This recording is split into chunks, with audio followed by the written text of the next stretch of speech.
In the context of Scripture, there is a distinction between those who were born into the faith and culture of Israel, those who are native to the Torah, and those who come from outside of that heritage, referred to in Scripture as Gentiles.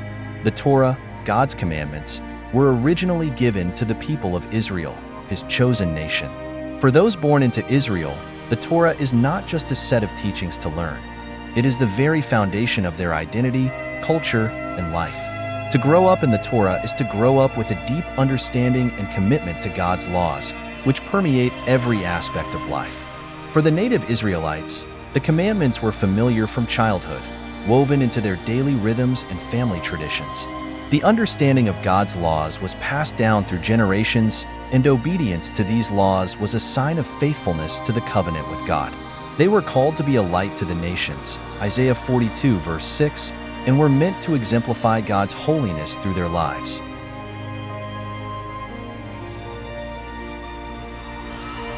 Natives to the Torah, the Jewish people, are descendants of Abraham, Isaac, and Jacob, chosen by God as custodians of His divine law. This law, given at Mount Sinai, forms the foundation of their covenantal relationship with God.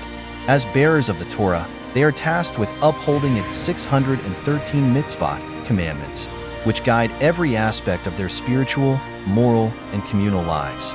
Their role as a light to the nations, Isaiah 42 verse 6, underscores their responsibility to demonstrate God's ways to the world. This identity is both a privilege and a responsibility, deeply entwined with their cultural and spiritual heritage.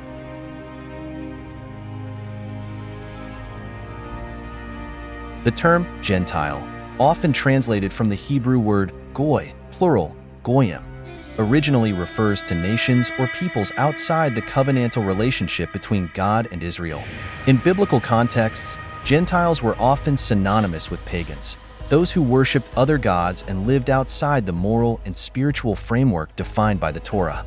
To the Jewish people, goyim were considered outside the Torah, not bound by its commandments, and often seen as estranged from the blessings and promises given to Israel.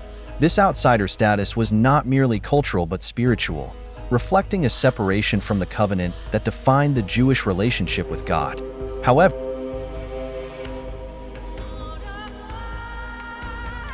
when Gentiles began entering the faith in the early church, the apostles, led by Peter and James, provided foundational instructions to help them start their journey of alignment with the Torah. In Acts 15, during the Jerusalem Council, they determined that new believers should begin with a few key commandments. Abstain from food sacrificed to idols, avoiding idolatrous practices. Abstain from blood and anything strangled, which aligns with the Torah's dietary laws and principles of purity, Leviticus 17 verses 10 to 14.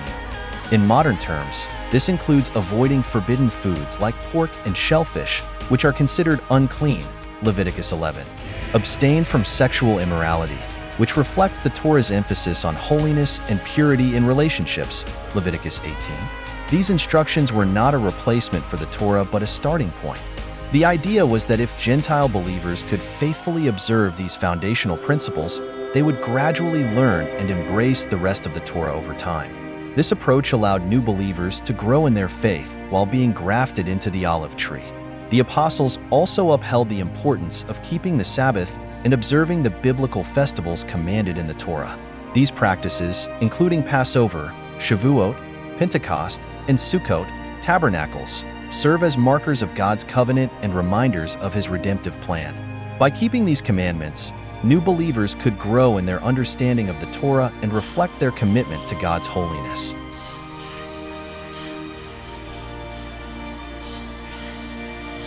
To be truly grafted into the olive tree means to strive for holiness in all aspects of life.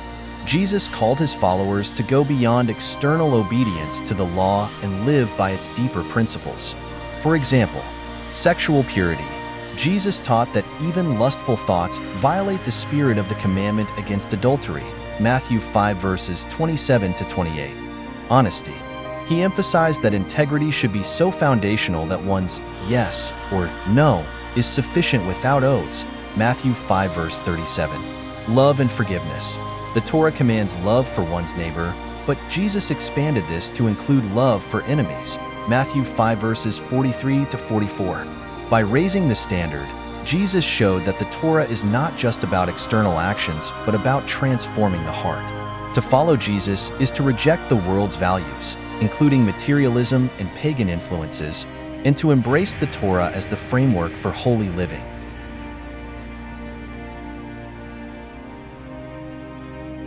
The olive tree serves as a powerful symbol of inclusivity and spiritual nourishment. It reminds both Jews and Gentiles that, though their roles and responsibilities differ, they are all sustained by the same divine root. For the Goyim, Gentiles, this grafting into the tree represents a profound shift from being outside the Torah and often regarded as pagans to becoming participants in the covenantal blessings. This inclusion does not erase their past identity, but redefines it in light of their faith, demonstrating the expansive nature of God's grace and plan for humanity.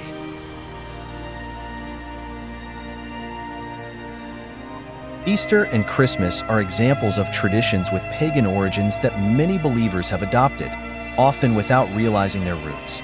Easter, the celebration of Easter, is tied to the worship of fertility gods, such as Ishtar or Eostre, whose symbols included eggs and rabbits. These pagan customs were later syncretized with the celebration of Jesus' resurrection, diluting its biblical significance. The Torah commands believers to honor Passover, which Jesus himself observed, as the time to remember his sacrifice and resurrection, rather than incorporating pagan symbols and traditions. Christmas, the date of December 25th, was originally associated with the Roman festival of Saturnalia, a celebration of the sun god Sol Invictus. Early church leaders adopted this date in an effort to Christianize pagan festivals, yet the Torah gives no command to celebrate Jesus' birth, and the customs surrounding Christmas, such as trees, lights, and gift-giving, often reflect pagan influences rather than biblical truth. By rejecting these traditions and returning to the biblical feasts commanded in the Torah, believers honor God's original design and avoid mixing his truth with pagan practices.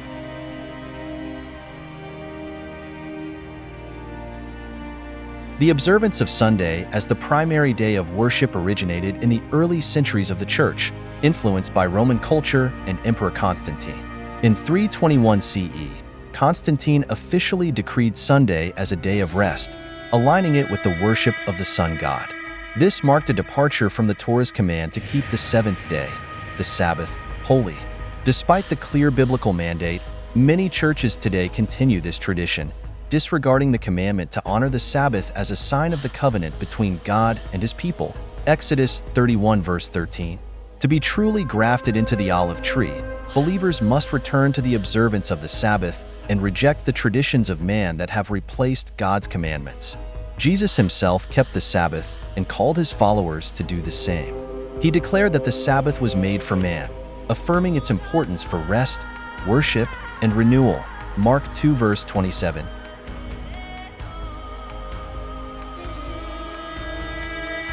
Grafting into the olive tree is not merely about outward observance, but about taking on a new identity, an identity rooted in holiness and conformity to God's will. Yeshua, Jesus, called his followers to have the commandments written on their hearts and minds, to internalize them fully. Hebrews 10 verse 16. This includes memorizing the commandments, knowing the Torah deeply so that it shapes every decision and action, living the commandments, not just knowing them but actively doing them, as Jesus did, to reflect God's holiness, rejecting worldly ways, forsaking materialism, pagan practices, and sinful behaviors that conflict with the Torah's teachings. Jesus showed us by his life how to live out the Torah with a higher standard.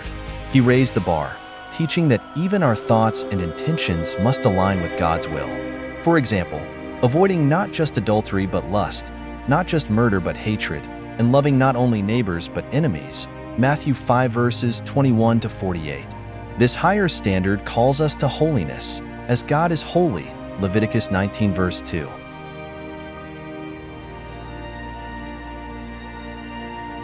To be grafted into the tree is to take on the identity of Yeshua, who perfectly upheld the Torah.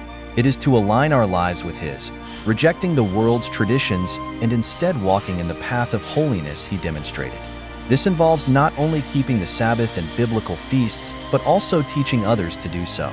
In doing this, we reflect the true meaning of being part of God's covenant people, living lives that honor Him and inspire others to embrace His commandments.